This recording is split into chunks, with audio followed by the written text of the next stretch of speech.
This video started out as a how to sculpt Arnold Schwarzenegger's calves video using ZBrush and/or Blender, but morphed into a two-part video on how Arnold's calves differ from most other bodybuilders, which is instructive in understanding anatomy and form in general. One of the aspects of Arnold's calves that stands out the most is depth, more so than width or height, in terms of lower leg muscle dimensions. Arnold had a lot of three-dimensionality to his calves.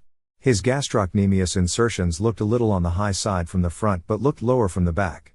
There are plenty of photos of Arnold's calves taken from the front where the inner head of the gastrocnemius, appearing high up on his tibia, dramatically pops out on an otherwise almost slender-looking calf.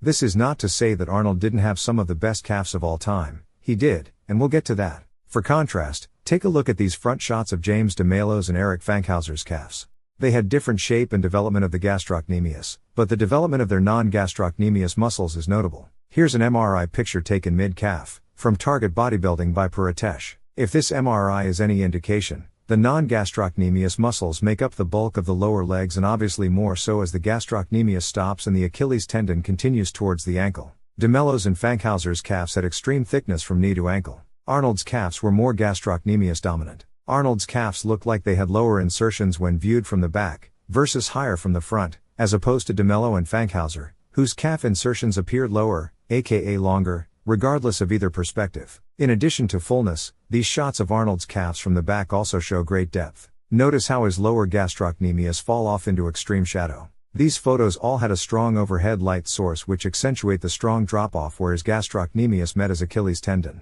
To contrast, here are shots of Tom Platz, for example, with his heels planted firmly on the ground, showing incredible lower leg development and detail but not the dramatic drop-off into shadow of Schwarzenegger's calves, regardless of lighting condition. Even Fankhouser didn't have the extent of shadowy fall-off where gastrocnemius met Achilles tendon. You can notice the Schwarzenegger calf depth most, where you'd expect, in the side view.